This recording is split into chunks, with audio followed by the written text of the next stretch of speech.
about something quick? Let's go to Papa's Pretzel Place. Papa's? Papa? That was a Papa? Ever been to Papa's? Let's go check out Papa's. We got to do a neighborhood spotlight at Papa's. You go here often? Yeah. What do you think? I think we do a neighborhood spotlight on Papa's. I think we need to do it. Welcome to another edition of Neighborhood Spotlights. We are here at Papa's Pretzel Place on Mill Street in Bristol, Borough. Dude, I'm stoked. 302 Mill Street, Bristol Borough, the corner of what is it, Wood and Mill? Yep. There's so many great spots here. We were around the corner last week. Now we're here at Papa's Pretzels. From what I hear, Papa's Pretzels are banging. Tell me about them. You have them? I mean, I'm excited about them. Homemade, handmade. Handmade? Yes, not factory, not highly production.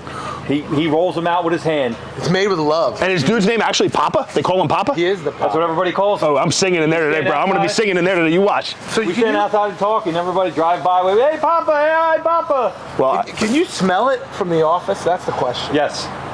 This is really dangerous. When we got be honest, how many days a week do you walk across the Papa's Pretzels? Three. Amazing. Breakfast, lunch, and dinner. Very straightforward about it. So what does he have? Just pretzels or anything else? He's got everything. He's making a new sourdough. He's got sirloin burger, pork roll, cheese inside of everything. It's awesome. Amazing. I'm excited about it. Kevin's talking dirty to Listen, I think we need to get inside and check this out. Let's go see Papa. Go to see Papa.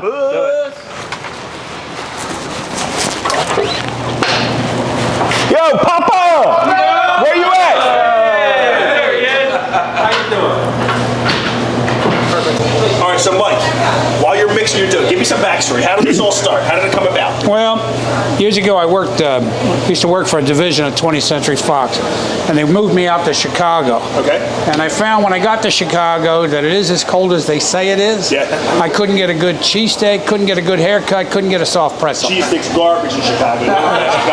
Stick to your pizza. Go ahead. So I used to fly back for haircuts and cheesesteaks, but I started making my own soft pretzels when I lived in Chicago. And I just started making them at home. And I made a good one, but when I came back to Philadelphia, I decided I'd just keep working on the dough. Okay. And I finally hit a dough where when everybody bit into it, they said, oh my God. So we call that the OMG dough. Okay. And that's what we base everything on in the pretzel shop here is the OMG dough. How long ago was this? When did you move back to Chicago? Well, how long have you been in the pretzel business? I've been making pretzels for over 30 years. Wow. But I just started this division, this company. I've been here 3 years now. 3 years. How are things going?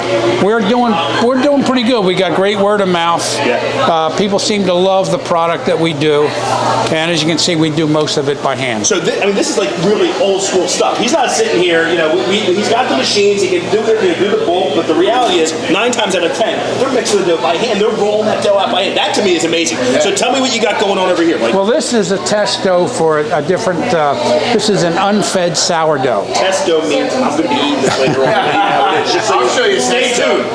Okay. You have a lot of test dough.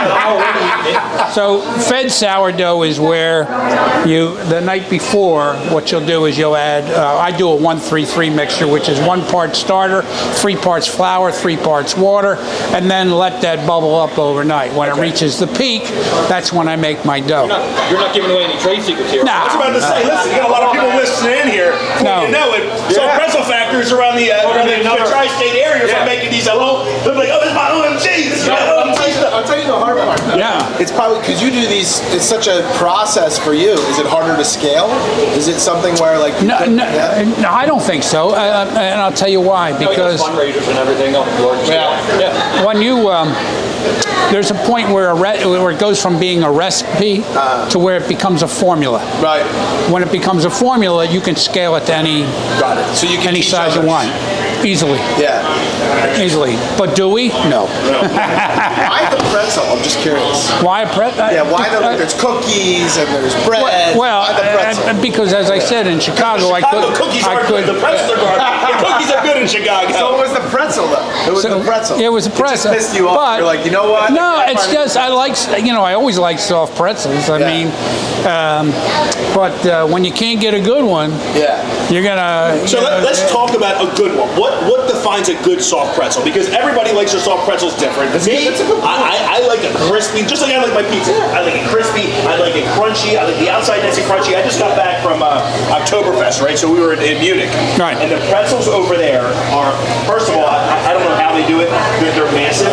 They're left out all day. They stay crunchy on the outside, nice and fluffy and soft in the middle. That's how I like my pretzels. But that being said, but you notice you didn't get a hot pretzel while you were there. never a hot pretzel. Right, because they don't. And he also wore it on his neck, on a necklace. Right. You know? But they don't do hot pretzels in Germany. Right. They don't. They don't do cold beer in Germany either. It's Right. like room temperature.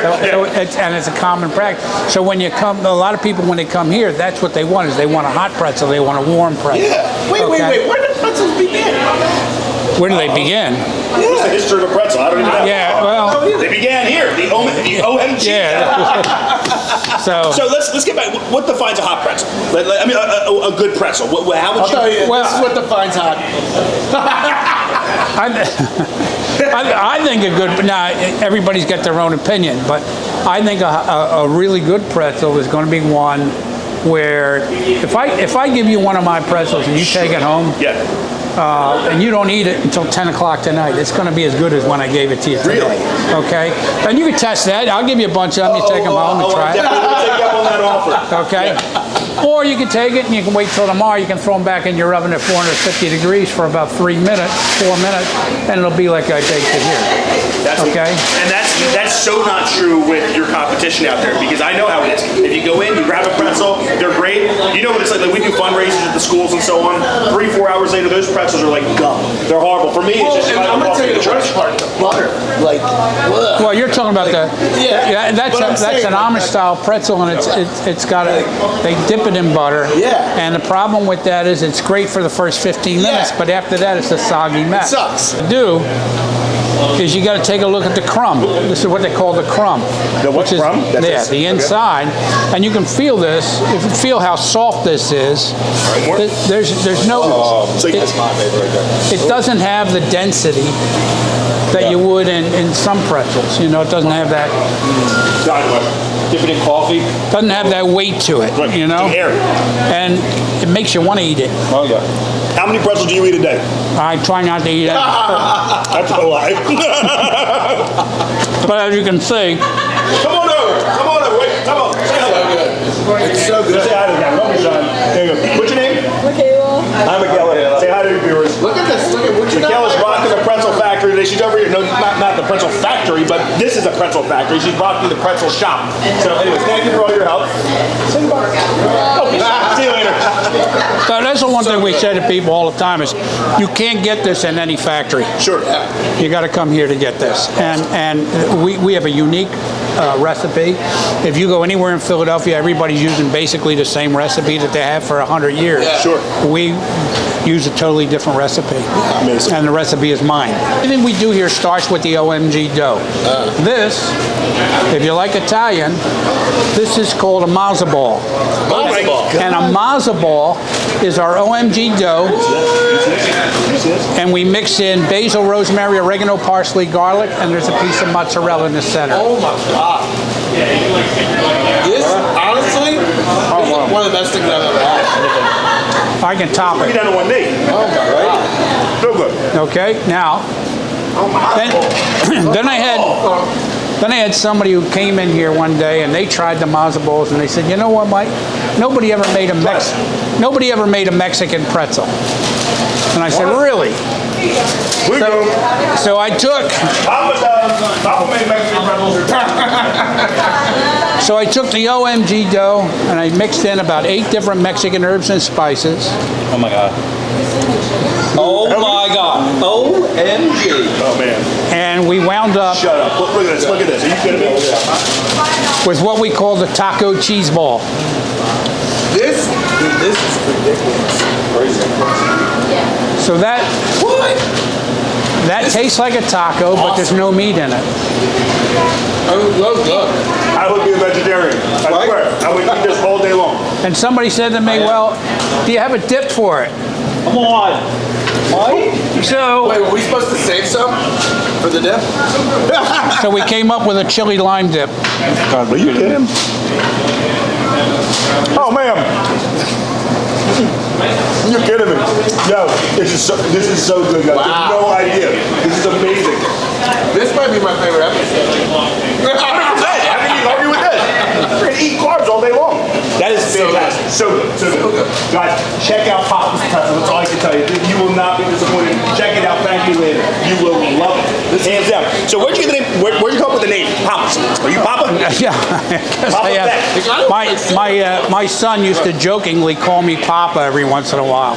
So we toyed with the idea and we just decided to call it Papa's Pretzel Place. Love it. So now I walk through town and everybody hollers, "Yo, Papa!" I've never had a nickname my entire life. Yeah. Now I'm Papa. Now he's Big Papa.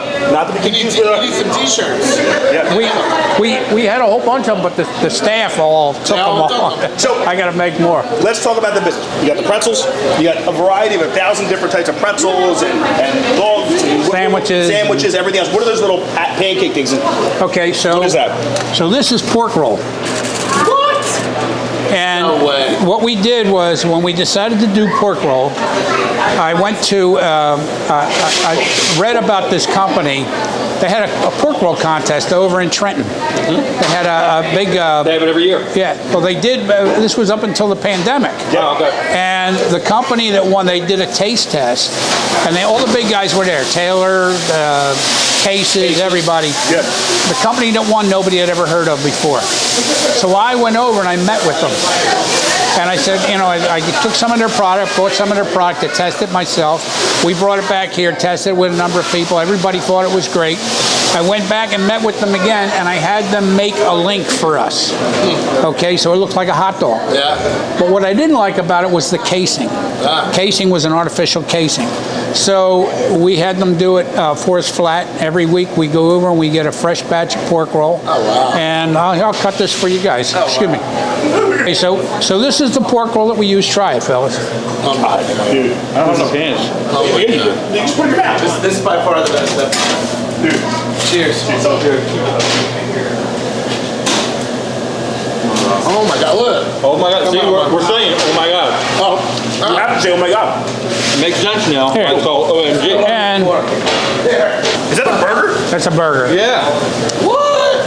This is a prime rib steak burger. You're fattened up for the contest, January 2nd. January 2nd, big loser contest. Oh my Focus. God. Look at this. And it's wrapped in, there's bacon and cheese in there. Bacon, cheese. And it's- The camera see this really good. I want to make sure you guys see this. You see this? So there's one thing I want to mention about Mike, and in Bristol in general. Bristol is so community-based, and you can walk outside and not even know anybody, and it makes you feel like family. Everybody's high, everybody stops and talks to everybody. All the store owners help each other, and Mike is definitely the antithesis of that, because I sit out there and I watch him, or I come in and grab a pretzel, and we're sitting out there, BSing, and teenagers, they know Mike, they come up to Mike, they talk to Mike. Little kids, the school walks by. So Mike is Bristol Borough, and I'm happy to be right across the street. A curse and a blessing to be right across the street from Papa's Pretzel Not Place. in January 2nd. But knowing Mike, I'm definitely a better person. But I will say, listen, this is always edited up, chopped up. You see, you see a little bit of the behind the scenes, but you don't see everything that goes on. This has taken us a little bit longer than normal because Mike obviously has a fan base. People come to see Mike. Yeah. So we'll stop. Mike goes out, greets his guests, greets the little kids, gives them free pretzels, does his thing. This is really amazing. What you've created here is nothing short of amazing. Yes. So kudos to you. I think it's time to close this out. This is a great episode, and I am stuffed, brother. I am full. Mike, you're the best. Thank you. To the Papa of Bristol, the Papa of Bristol Barrow. I love it when you call me Big Pop. Sorry, I had to. He ordered pretzel poppy. What about that? What's that? Pretzel poppy? Come on, you're always trying with the marketing brain. Go ahead, let's do it. Thank you for watching another edition of Neighborhood Spotlights. We hope you guys enjoy this. Please follow us on YouTube at Neighborhood Spotlights. See you next time. Peace.